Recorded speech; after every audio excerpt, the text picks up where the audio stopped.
Hello everyone, आज हम अपना चैप्टर नंबर 2 स्टार्ट करेंगे अकाउंट्स का, जो है change in profit sharing ratio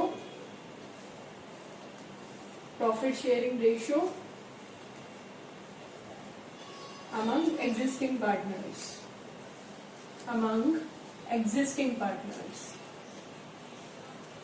तो हमारा चैप्टर नंबर जो 2 है उसके अंदर हम पढ़ रहे हैं change in profit sharing ratio.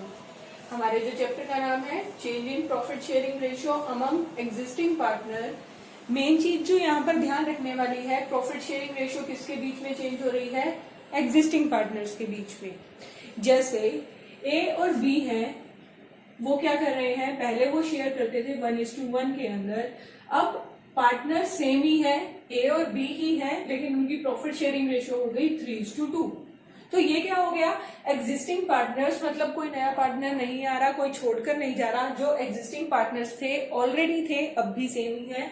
ए और बी पहले भी पार्टनर थे, अब भी पार्टनर है, लेकिन उनकी प्रॉफिट शेयरिंग रेशियो क्या हो गई? चेंज हो गई। पहले उनकी वो प्रॉफिट को क्या करते थे? इक्वल शेयर करते थे, अब वो प्रॉफिट को क्या करते हैं? 3:2 के अंदर शेयर करते हैं। तो इसके अंदर जब हम प्रॉफिट शेयरिंग रेशियो की बात करते हैं तो उस टाइम पर 3 तरह से प्रॉफिट शेयरिंग रेशियो चेंज हो सकती है। नंबर 1 तो यही एग्जिस्टिंग पार्टनर्स के बीच में, एग्जिस्टिंग पार्टनर्स की क्या हो गई? प्रॉफिट शेयरिंग रेशियो चेंज हो गई। फिर हम पढ़ते हैं रेशियो चेंज होती है जब कोई नया पार्टनर एडमिशन देता है, एडमिशन ऑफ अ पार्टनर।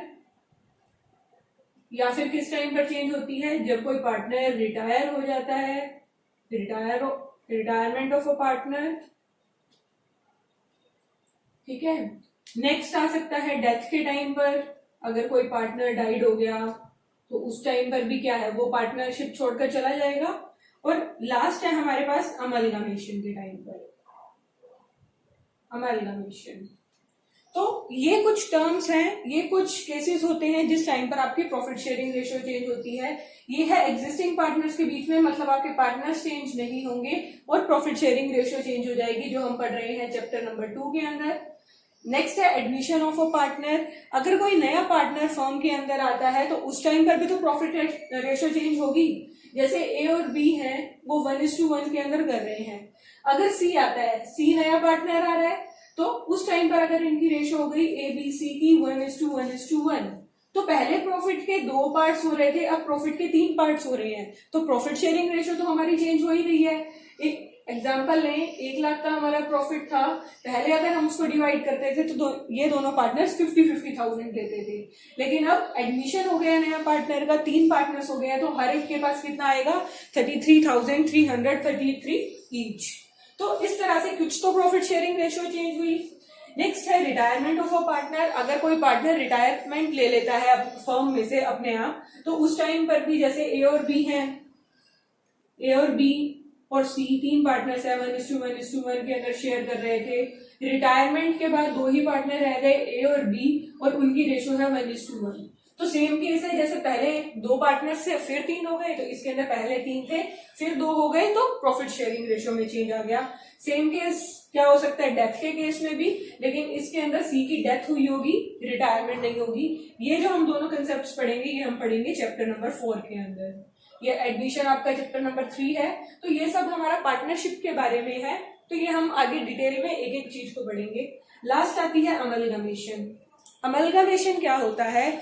जब 2 सेम नेचर के बिजनेस आपस में मिल जाते हैं काम करने के लिए, तो उसे बोलते हैं अमलगमेशन, या इसको बोलते हैं मर्जर ऑफ कंपनीज। 2 कोई भी बिजनेस है, वो क्या कर गए? मर्ज हो गए। पहले ए बिजनेस अलग चल रहा था, बी अलग चल रहा था, ए ने और बी ने इकट्ठे मिलकर सी बिजनेस बना लिया, तो ये क्या हो गया? अमलगमेशन हो गया। लेकिन इन दोनों के जो प्रोडक्ट्स हैं वो क्या होने चाहिए? सिमिलर होने चाहिए। और उन्होंने क्या कर ली? न्यू कंपनी फॉर्म कर ली, तो उसको बोलते हैं अमलगमेशन। उस टाइम पर भी आपकी जो प्रॉफिट शेयरिंग रेशियो है उसके अंदर चेंजेस आते हैं। तो ये तो था इंट्रोडक्शन इस चैप्टर के बारे में। आगे हम इस चैप्टर को डिटेल में पढ़ते हैं, क्या क्या हमको करना होगा वो सब देखते हैं। जब भी पार्टनर्स की प्रॉफिट शेयरिंग रेशियो चेंज होती है, उस टाइम पर हमको कुछ एडजस्टमेंट करनी पड़ती हैं अपने अकाउंट्स के अंदर। वो हम देखें क्या क्या होती है। एडजस्टमेंट्स जब भी प्रॉफिट शेयरिंग रेशियो चेंज होगी। तो सबसे पहले तो आपको निकालनी पड़ती है सेक्रीफाइसिंग रेशियो या फिर गेनिंग रेशियो। ये क्या होती है, ये सारे कंसेप्ट अभी हम डिटेल में पढ़ेंगे। सेक्रीफाइसिंग रेशियो, गेनिंग रेशियो, इसका क्या मतलब है? जैसे हम पहले एग्जांपल कर रहे थे, ए और बी पार्टनर हैं, 1:1 के अंदर क्या करते हैं, शेयर करते हैं। अब A:B की जो रेशियो है वो 3:2 हो गई, ठीक है। तो इस टाइम पर जब पहले उनकी रेशियो 1:1 थी और अब उनकी रेशियो 3:2 है, तो किसी पार्टनर ने तो कुछ पार्ट सेक्रीफाइस किया होगा। पहले उसके पास 1/2 था, अब उसके पास 3/5 है, तो किसी पार्टनर ने तो कुछ सेक्रीफाइस किया होगा, अपना शेयर छोड़ा होगा, तभी दूसरे पार्टनर ने एक्वायर किया। और इसी तरह से जैसे इसके पहले 1/2 थी, अब 2/5 है, तो कुछ तो कोई पार्टनर कुछ छोड़ेगा। ये तो हमारा केस है दो ही पार्टनर्स के बीच में, एग्जिस्टिंग के केस में। तो उस टाइम पर तो आपकी क्या है, कोई पार्टनर सेक्रीफाइस कर रहा है, कोई गेन कर रहा है। तो जैसे हम एडमिशन वाला करते हैं, ए और बी 1:1 के अंदर शेयर कर रहे थे, A:B:C, नया पार्टनर एडमिट हुआ, उनकी रेशियो हो गई 1:1:1।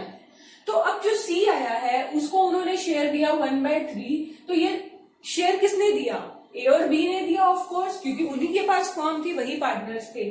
तो उन्होंने सी को दिया, तो ए और बी ने क्या किया, सेक्रीफाइस किया कुछ। ए और बी ने अपना रेशो छोड़ा, प्रॉफिट का कुछ पार्ट छोड़ा, किसके लिए, सी के एडमिशन के लिए। तो इसको बोलते हैं सेक्रीफाइसिंग रेशो या फिर गेनिंग रेशो। अब सेक्रीफाइसिंग रेशो, जब कोई नया पार्टनर आएगा तो पहले वाले पार्टनर्स कुछ सेक्रीफाइस करेंगे। और इन केस गेनिंग की हम बात करते हैं तो जब रिटायरमेंट होती है, जैसे इसके अंदर पहले 3 पार्टनर्स हैं, 1:1 में कर रहे हैं, अब 2 पार्टनर्स 1:1 के अंदर कर रहे हैं। तो जो सी अगर रिटायर हो जाता है तो 1/3 जो उसका शेयर है वो ए और बी एक्वायर करेंगे, तो इसको बोलते हैं गेनिंग रेशियो। ये सारी चीजें हम आगे जब हमारा चैप्टर आएगा, टॉपिक आएगा, तब हम डिटेल के अंदर करेंगे। अब हम देखते हैं एडजस्टमेंट्स क्या क्या की जाती हैं जब भी प्रॉफिट शेयरिंग रेशियो में चेंजेस आते हैं। फर्स्ट तो सेक्रीफाइसिंग रेशियो, गेनिंग रेशियो होती है। देन आते हैं जो भी आपके रिजर्व्स पड़े हैं, एक्यूमुलेटेड प्रॉफिट एंड रिजर्व। हमारी फर्म के अंदर हमने पढ़ी है एक टर्म रिटेन प्रॉफिट। हम अपने प्रॉफिट का कुछ पार्ट क्या कर लेते हैं, अपने बिजनेस में ही रख लेते हैं साइड में, कि भाई इन केस फ्यूचर में कोई लायबिलिटी आएगी तो उसको पे करने के लिए हमको हेल्प हो जाएगी। तो उसी तरह से अगर हमारे कुछ रिजर्व्स पड़े हैं पहले के, जब हमारी प्रॉफिट शेयरिंग रेशियो चेंज होती है तो उस टाइम पर हम सारे के सारे रिजर्व्स क्या कर देते हैं, पार्टनर्स के बीच में डिस्ट्रीब्यूट कर देते हैं, ताकि जब नई हमारी पार्टनरशिप अग्रीमेंट जो शुरू होगा उसके बेसिस पर फिर हम आगे अपने रिजर्व्स बनाएंगे और उसको डील करेंगे। तो जो भी आपके रिजर्व्स पड़े होंगे वो आप पार्टनर्स के बीच में डिवाइड कर देंगे। नेक्स्ट जो आपको किया जाता है वो किया जाता है revaluation of assets and liabilities. आपके बिजनेस के अंदर एसेट्स हैं, लायबिलिटीज हैं, आप उन सबको क्या करोगे, रीवैल्यू करोगे, दोबारा से उसकी वैल्यू निकालोगे, ताकि उसके अंदर, जैसे हमने एक कंसेप्ट किया हुआ है क्लास +1 में, हम करते हैं हिस्टोरिकल कॉस्ट कंसेप्ट, कि हमारी जो भी एसेट्स एंड लायबिलिटीज है हम उसको कौन सी कॉस्ट पर दिखाते हैं, जितने पे हमने उसको एक्वायर किया था, और उस पर साथ साथ हम डेप्रिसिएशन लगाते रहते हैं। जैसे 1 लाख की आपने एसेट्स ली थी, 20,000 उसके ऊपर आप डेप्रिसिएशन लगा चुके हो, आज उसकी कीमत कितनी है, वैल्यू कितनी है, 80,000 रुपीज। तो रिवैल्यूएशन के अंदर क्या हो सकता है, इसकी जो आज मार्केट वैल्यू हो वो 2 लाख रुपए हो, तो 1,20,000 का जो भी आपका चेंज आया है वो किसका है, पार्टनर्स का ही है। तो ये जो भी 1 लाख जो प्रॉफिट होगा आपका रिवैल्यूएशन करने पर, वो भी आप क्या करोगे, आप रिवैल्यूएशन करोगे, जो भी इसका प्रॉफिट या लॉस आएगा वो आप पार्टनर्स के बीच में डिवाइड कर देंगे। तो ये सारे जो भी आपके टॉपिक्स आ रहे हैं ये सारे हम डिटेल में पढ़ेंगे। इसके अलावा गुडविल आपको पता है सबको कि क्या होती है, एक बिजनेस की रेप्यूटेशन, उसने कितना नाम कमाया है, उसकी वजह से वो क्या होती है, गुडविल। तो जब भी आप प्रॉफिट शेयरिंग रेशियो चेंज करोगे उस टाइम पर आप गुडविल की भी ट्रीटमेंट करते हो। गुडविल कैलकुलेट करेंगे और जो भी आपके पार्टनर्स हैं उसके बीच में हम क्या कर देंगे, गुडविल को डिवाइड कर देंगे। तो ये जो सेकंड चैप्टर है इसके अंदर तो हम वैल्यूएशन भी पढ़ेंगे गुडविल का, और आगे उसको किस तरह से डिवाइड करना है वो भी देख लेंगे। तो ये कुछ टर्म्स हैं जो हम एडजस्टमेंट्स करते हैं जब भी पार्टनर्स के बीच में रेशियो चेंज होती है। तो इसको अब जो हम फर्स्ट टर्म करेंगे वो sacrificing ratio and gaining ratio करेंगे, वो देखते हैं। तो अब हम करते हैं illustration number 1 sacrificing gaining ratio सीखने के लिए। आपको क्वेश्चन में गिवन है, फर्स्ट क्वेश्चन है ए एंड बी पार्टनर्स हैं, उनकी जो रेशियो है वो है 2:1। A and B were partner in a firm sharing profit and losses in the ratio of 2:1. With the effect from 1st April 2019, they agreed to share profit and losses equally. 1st April 2019 के बाद उन्होंने profit share equally करने start कर दिए। Calculate the individuals partners gain और sacrifice due to change in ratio. अब ratio में change आने की वजह से आपने ये फाइंड आउट करना है कि कौन सा पार्टनर सेक्रीफाइस कर रहा है एंड कौन सा पार्टनर गेन कर रहा है। तो सबसे पहले हम देखते हैं sacrificing ratio and gaining ratio. दोनों फॉर्मूला से ये निकल सकते हैं, हमको सिर्फ एक ही लगाना है। सेक्रीफाइसिंग रेशियो का क्या फॉर्मूला होता है? Old ratio minus new ratio. आपने सिर्फ क्या करना है, ओल्ड रेशियो लेनी है और उसमें से न्यू रेशियो को माइनस कर देना है। या फिर गेनिंग रेशियो का क्या फॉर्मूला होता है? New ratio minus old ratio. जब आप ओल्ड में से न्यू माइनस करोगे तो आपको पता चलेगा किस पार्टनर ने क्या सेक्रीफाइस किया है, और जब आप न्यू में से ओल्ड को माइनस करते हैं तो आपको गेनिंग का पता चलता है। आप दोनों में से कोई भी फॉर्मूला यूज कर सकते हैं। अगर हम यहाँ पर यूज करते हैं सेक्रीफाइसिंग रेशियो का फॉर्मूला, तो हमारा फॉर्मूला क्या होगा? Old ratio minus new ratio. A का हम देखते हैं, ए की ओल्ड रेशियो थी 2/3 और न्यू रेशियो है 1/2। तो हम देखें एलसीएम हमने लिया 6, 4 - 3 आपका आ गया 1/6। ये क्या कर रहा है? सेक्रीफाइस कर रहा है। बी का क्या था? 1/3 और अब उसका क्या है? 1/2। तो इसका भी कितना आ जाएगा? 2 - 3, लेकिन इसका आया -1/6। जब आप फॉर्मूला लगाते हैं सेक्रीफाइसिंग रेशियो का, तो जो आपका नेगेटिव के अंदर आएगा वो पार्टनर करेगा गेन, ठीक है। और जब आप फॉर्मूला अगर लगाएंगे गेनिंग रेशियो का, तो उस टाइम पर जो नेगेटिव आएगा वो आपका होगा सेक्रीफाइसिंग पार्टनर। तो इसके अंदर ए क्या कर रहा है? सेक्रीफाइस कर रहा है, और बी क्या कर रहा है? गेन कर रहा है। देखो 1/6 दोनों का शेयर है। ए ने 1/6 छोड़ दिया और बी ने उसको क्या कर लिया? ले लिया अपने, उसके जो रेशियो है उसमें वो ऐड हो गया। तो आपने सिर्फ इतना ही बताना है कि कौन सा पार्टनर सेक्रीफाइस कर रहा है एंड कौन सा गेन कर रहा है। तो जो सेकंड क्वेश्चन है वो भी इसी तरह से है, आपने सेक्रीफाइसिंग गेनिंग रेशियो निकालनी है तो वो आप करेंगे। उसके बाद जो आपका टॉपिक स्टार्ट हो रहा है वो है गुडविल। गुडविल गुडविल हमने की हुई है। गुडविल क्या होती है? एक कंपनी का गुड नेम, जो उस कंपनी की रेपुटेशन है। तो जब हम प्रॉफिट शेयरिंग रेशियो चेंज करते हैं तो उस टाइम पर हमको गुडविल भी कैलकुलेट करनी पड़ती है। जो आपका मेनली सेकंड चैप्टर है वो है all about valuation of goodwill. इसके अंदर जो हम सीखेंगे, एक तो वैल्यूएशन ऑफ गुडविल सीखेंगे और एक एग्जिस्टिंग पार्टनर्स के बीच में जब जो चेंजेस आते हैं वो सब सीखेंगे।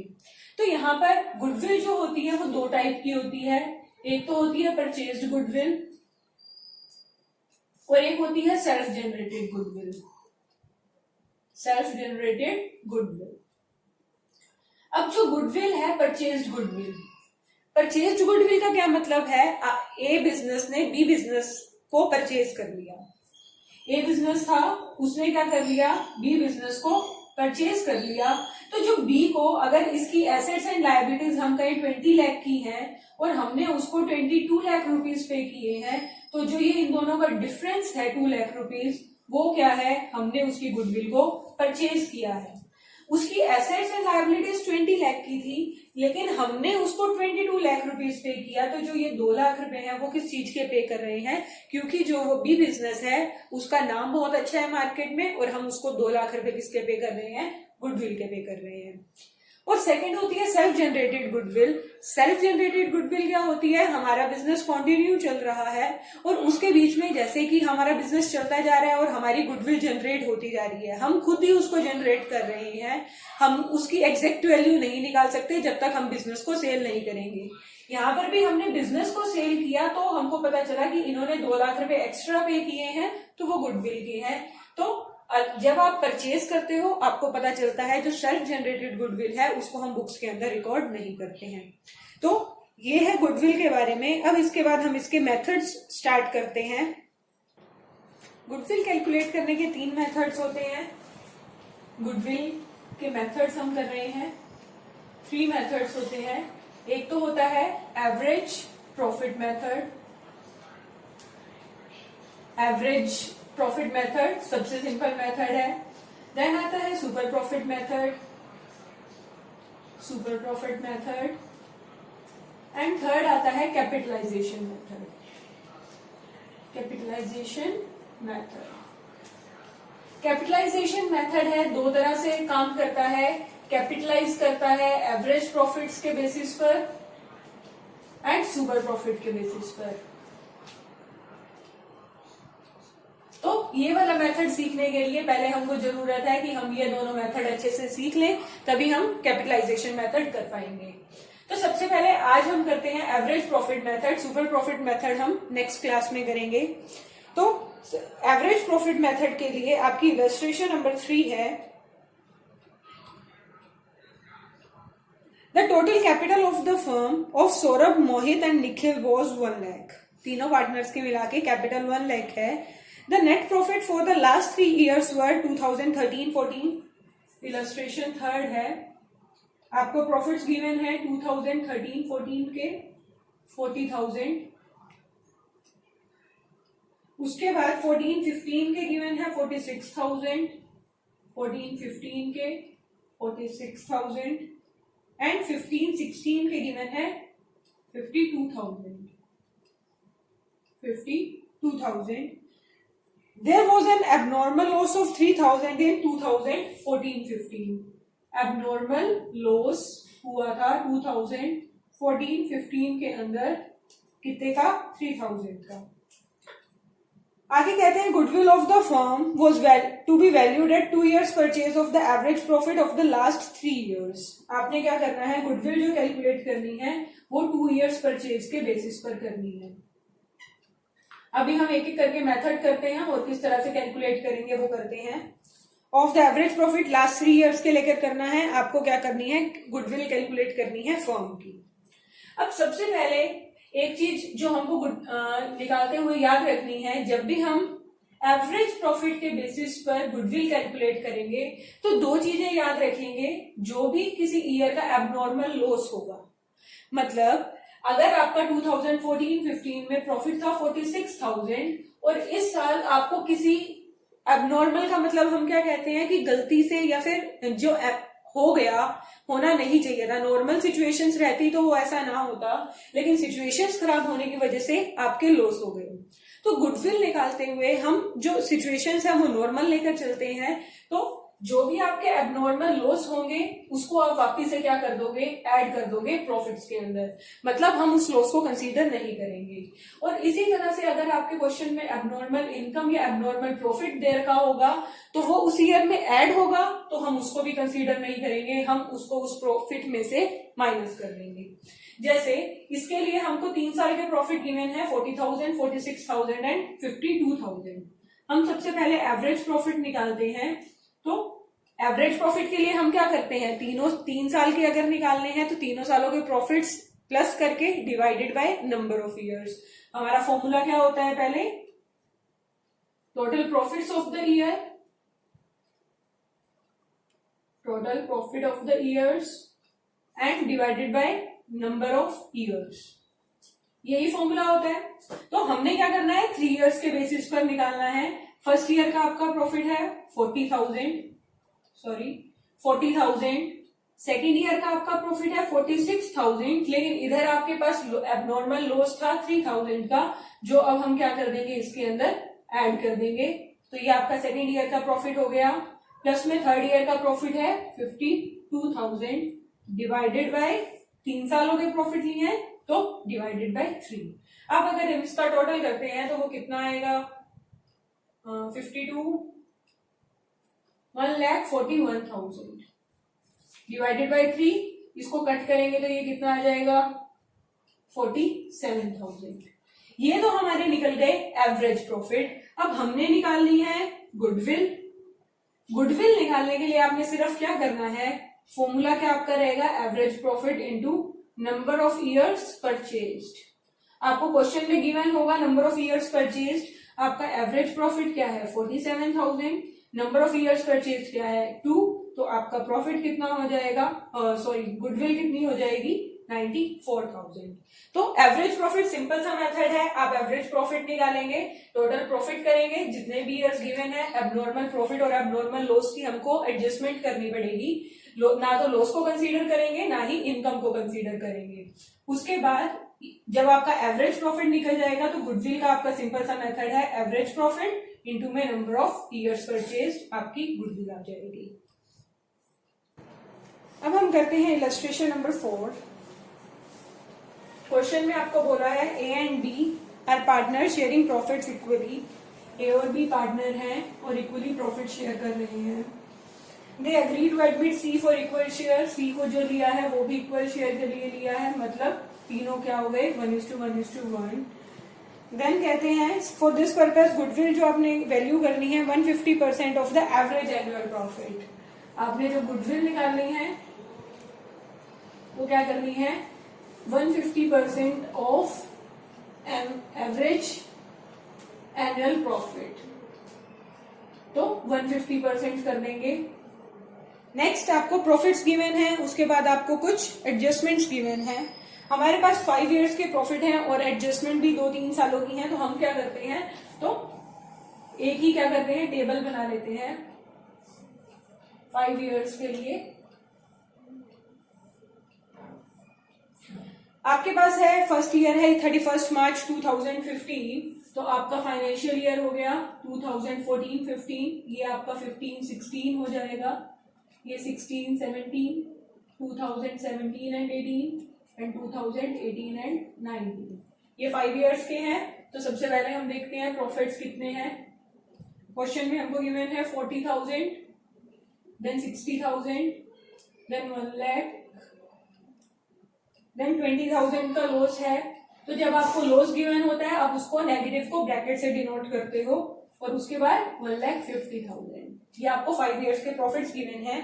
अब आगे वो आपको एडजस्टमेंट्स के लिए क्या बता रहे हैं, it was observe that during the year ended 31 March 2016 an asset of the original cost of 2 lakh with book value of 1,50,000 was sold for 1,24,000।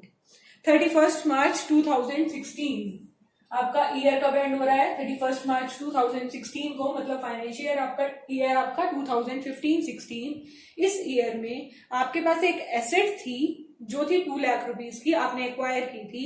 अब उसकी बुक वैल्यू थी, मतलब डेप्रिसिएशन लगाने के बाद उसकी बुक वैल्यू थी हमारे पास 1,50,000 और अब हमने उसको सेल कर दिया 1,24,000 के अंदर। तो मतलब 1,50,000 की थी, 1,24,000 का सेल किया तो हमारे पास लॉस आ गया 26,000 का। तो ये आपका क्या है, क्योंकि एसेट को सेल करना हमारा बिजनेस नहीं है, हम एसेट्स को सेल नहीं करते अपने बिजनेस के अंदर, वो हमारा रूटीन का बिजनेस नहीं है, तो ये आपका हो जाएगा एबनॉर्मल लॉस। एबनॉर्मल लॉस को हम क्या करते हैं, एबनॉर्मल लॉस को हम वापस से उस ईयर में ऐड कर देते हैं। तो हम यहाँ पर क्या कर देंगे 26,000 को ऐड कर देंगे 2015-16 के अंदर। नेक्स्ट आपको जो गिवन है adjustment during the year ended 31 मार्च 2017, जो आपका ईयर एंड हो रहा है 2017 को, उस ईयर में firm's assets were not insured due to oversight, insurance premium being 20,000। आपने इंश्योरेंस प्रीमियम नहीं भरा, लेकिन उसका जो इंश्योरेंस प्रीमियम था वो 20,000 20,000 था। तो उस साल का जो 20,000 का है हमने किया हुआ है cost concept, matching cost concept, कि जिस साल का कॉस्ट है उसी साल के अंदर हम उसको चार्ज करते हैं। तो 20,000 आपका कौन से ईयर का था, इसका था, तो वो 20,000 को हम यहाँ क्या कर देंगे, लेस कर देंगे, जो हमने क्या किया है इंश्योरेंस प्रीमियम पे किया है। अब इन दोनों के अंदर देखो डिफरेंस है, ये आपका था लॉस, एसेट सेल करना हमारा बिजनेस नहीं था, वो आपका लॉस था, तो हमने उसको क्या किया ऐड किया। लेकिन जो ये था इंश्योरेंस प्रीमियम, ये आपका एक्सपेंस है। दोनों में डिफरेंस होता है, लॉस अलग होते हैं, एक्सपेंस अलग होता है। जैसे कि अगर आप इंश्योरेंस प्रीमियम उस ईयर में पे कर देते, तो हमने +1 क्लास में फाइनल अकाउंट्स किए थे, तो हम प्रॉफिट में से भी उसको लेस कर देते, उसी साल ही दिखाते, डेबिट के अंदर हम इंश्योरेंस प्रीमियम दिखा देते। तो उस टाइम नहीं दिखाया तो आज दिखा रहे हैं, पर क्योंकि ये हमारा एक्सपेंस है तो हम इसको माइनस कर रहे हैं, और ये हमारा लॉस था तो हमने इसको ऐड किया था। अब नेक्स्ट आपको दे रखी है ऑन 1 अप्रैल 2017, 1 अप्रैल की बात कर रहे हैं, तो ये वाला year, computer costing 1 lakh were purchased and were wrongly debited to travelling expenses. आपने कंप्यूटर्स परचेज किए और आपने उसको कहाँ दिखा दिया, ट्रेवलिंग एक्सपेंस के अंदर। अब कंप्यूटर्स परचेज करना तो हमारी इन्वेस्टमेंट है, कंप्यूटर हमारी एसेट है, हमको आने वाले टाइम में उससे बेनिफिट मिलने वाला है। तो हमने क्लास +1 में जब फाइनल अकाउंट्स किए थे, तब कभी भी जब हम एसेट्स परचेज करते थे तो उसको फाइनल अकाउंट में, P&L अकाउंट में ना दिखाकर हम हमेशा उसको बैलेंस शीट के अंदर दिखाते थे, क्योंकि वो आपका कैपिटल एक्सपेंडिचर होता है, रेवेन्यू एक्सपेंडिचर नहीं होता। तो यहाँ पर उन्होंने गलती क्या की, कैपिटल एक्सपेंडिचर था जो आपने क्या किया था, कंप्यूटर्स परचेज किए थे, लेकिन उन्होंने उसको रेवेन्यू एक्सपेंडिचर दिखा दिया, उसको ट्रेवलिंग एक्सपेंस के अंदर दिखा दिया। तो जो उन्होंने प्रॉफिट माइनस किया होगा 1 लाख का एक्सपेंस के लिए, तो वो तो गलत था। अब हमें उसको क्या करना पड़ेगा, एड बैक करना पड़ेगा जो आपने कंप्यूटर्स परचेज किए हैं, क्योंकि उसको एसेट्स के अंदर जाना चाहिए था, P&L के अंदर तो उसका कुछ लेना देना ही नहीं था, तो हमने उस प्रॉफिट में उसको वापस से ऐड कर दिया। नेक्स्ट आपको कहते हैं depreciation on computer was to be charged at 20% per annum on written down value basis. आपको 20% पर डेप्रिसिएशन चार्ज करना है। अब जो डेप्रिसिएशन की अमाउंट है, वो डेप्रिसिएशन की जो अमाउंट है वो तो P&L में ही दिखाते हैं, तो 1 लाख का 20% 20,000, ये तो आपका एक्सपेंस है, ये तो लेस होना ही चाहिए, क्योंकि हमने उसको ट्रेवलिंग एक्सपेंस दिखाया था, तो ऑब्वियसली बात है हमने डेप्रिसिएशन भी चार्ज नहीं किया होगा। अब पहले तो हमने रेवेन्यू एक्सपेंडिचर को कैपिटल एक्सपेंडिचर में कन्वर्ट किया, अब हम जो उसके ऊपर डेप्रिसिएशन पे करना है वो पे कर रहे हैं। तो ये भी आपका क्या है, डेप्रिसिएशन भी आपका क्या है, एक्सपेंस है, तो वो हमने 20,000 लेस कर दिया। अब इसके बाद वो बोलते हैं इस ईयर में तो कर दिया, अब जो डेप्रिसिएशन है वो तो फिर अगले साल भी नहीं लगा होगा, और डेप्रिसिएशन तो हम हर साल लगाते हैं। रिटर्न डाउन वैल्यू बेसिस पर लगाना है, 1 लाख की थी, 20,000 डेप्रिसिएशन लग गया, तो उसकी अगले साल वैल्यू 80,000 हो गई। 80,000 का 20% आपका कितना हो जाएगा, 16,000, वो भी हम क्या कर देंगे, डेप्रिसिएशन चार्ज कर देंगे। बस इतनी ही थी हमारी एडजस्टमेंट। इसके बाद हम क्या करेंगे, एवरेज प्रॉफिट्स कैलकुलेट करेंगे। एवरेज प्रॉफिट्स कैलकुलेट करेंगे, इसका तो सेम ही है 40,000, इसका कितना हो गया 86,000, ये कितना हो जाएगा 80,000, ये कितना हो जाएगा 60,000, और ये कितना हो जाएगा 1,34,000। अब हम निकालते हैं एवरेज प्रॉफिट्स। सबसे पहले क्या करते हैं, टोटल करते हैं प्रॉफिट्स का, तो ये कितना हो जाएगा 120, 2 लाख 260, और ये कितना हो जाएगा 80 और 120, ये 2 लाख हो गया, ये 2,60,000 हो गया, 3,60,000 और 4 लाख। तो 4 लाख आपके प्रॉफिट्स हैं, नंबर ऑफ ईयर्स आपके 5 हैं, तो ये कितना आ जाएगा 80,000। और आपने जो गुडविल निकालनी है वो कैसे निकालनी है, 80,000 का 150%। हमको क्वेश्चन में बोला था 150% ऑफ एवरेज प्रॉफिट, तो इसको कर देंगे 150, ये कितना आ जाएगी आपकी गुडविल 1,20,000। तो इस तरह से आपने इन क्वेश्चंस को करना है। ये आपकी गुडविल निकल गई। अब जो नेक्स्ट क्वेश्चन है इलस्ट्रेशन 5th, वो देखो क्या कहते हैं। ए एंड बी पार्टनर हैं, 2:1 के अंदर शेयर करते हैं, सी को 1/5 शेयर के लिए लेकर आए। इस पर्पस के लिए उन्होंने गुडविल निकालनी है 80% ऑफ एवरेज एनुअल प्रॉफिट। जैसे यहाँ पर हमारे पास 150% था, हमने 150 कर दिया था, अब नेक्स्ट में वो बोल रहे हैं 80% पर निकालना है। तो आगे आपको क्या कह रहे हैं, of the average annual profit of the previous 3 और 4 years whichever is higher. Last 3 years का भी निकालेंगे, लास्ट 4 ईयर्स का भी निकालेंगे, जिसका भी दोनों में से एवरेज प्रॉफिट ज्यादा आएगा उसके बेसिस पर हम गुडविल कैलकुलेट कर देंगे। तो ये क्वेश्चन आप खुद करेंगे, आपके पास 4 साल गिवन है, एक में तो आप 3 ईयर्स, लास्ट 3 ईयर्स लेकर करेंगे जैसे 17, 16 और 15, और एक में 4 ईयर्स लेकर कैलकुलेट करेंगे। जिसका भी एवरेज प्रॉफिट ज्यादा आएगा उसको हम क्या कर देंगे, फिर गुडविल वाले मेथड में पुट कर देंगे और आपकी गुडविल आ जाएगी। ठीक है, तो नेक्स्ट है आपका illustration 6। A and B are partner 3:2 के अंदर शेयर करते हैं। They agree to take C into partnership for 1/3 share. A B partner है, 3:2 में शेयर करते हैं, सी को 1/3 शेयर के लिए ले रहे हैं। गुडविल जो आपने कैलकुलेट करनी है 2 years purchase of average profit of last 4 years। आपने लास्ट 4 years के बेसिस पर गुडविल कैलकुलेट करनी है और 2 years परचेज पर गुडविल निकाल देनी है। अब इसके अंदर आगे एडजस्टमेंट गिवन है। On 1st April 2016, a motorbike costing 50,000 was purchased and debited to traveling expense। कौन सी वाली गलती हो गई जो हमने यहाँ पर की थी कि हमने परचेज तो किया तो था कैपिटल एक्सपेंडिचर, उसको ट्रीट कर दिया था रेवेन्यू एक्सपेंडिचर। वैसे ही इसमें हमने परचेज तो की है मोटर बाइक, लेकिन हमने उसको दिखा दिया ट्रेवलिंग एक्सपेंस के अंदर, तो सेम मिस्टेक हो गई। आगे वो आपको क्या कहते हैं, and debited to travelling expense account on which depreciation is to be charged at 20% per annum, calculate the value of goodwill. आपको गुडविल निकालनी है और डेप्रिसिएशन भी चार्ज करना है। अब आपके पास जो आपको गिवन है वो गिवन है 1st April 2016 को, तो आपका ईयर बनेगा 2016 एंड 17। उस ईयर में आपका गिवन है 31 मार्च 2017 को आपका गिवन है 70,000 का लॉस। आपको पहले ही क्या चल रहा है, लॉस चल रहा है। अब आपने क्या किया है, motor bike costing 50,000 was purchased. आपने मोटर बाइक परचेज की थी, लेकिन हमने उसको क्या किया था, ट्रेवलिंग एक्सपेंस के अंदर दिखा दिया था।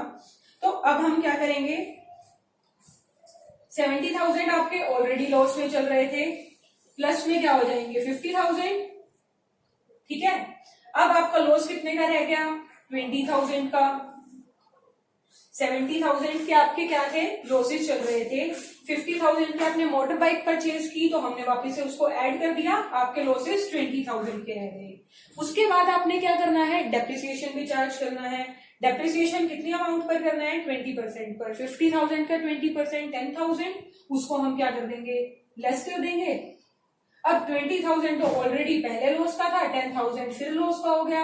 आपका लॉस कितना आ गया इस ईयर का, 30,000। तो इसके अकॉर्डिंग आप ये करेंगे क्वेश्चन। बाकी तीनों ईयर्स के अंदर प्रॉफिट गिवन है, इसी तरह से एवरेज प्रॉफिट निकलेगा और गुडविल निकलेगी। तो आपने क्वेश्चन नंबर 6 तक करने हैं। इसके आगे वाला मेथड हम नेक्स्ट वीडियो में करेंगे।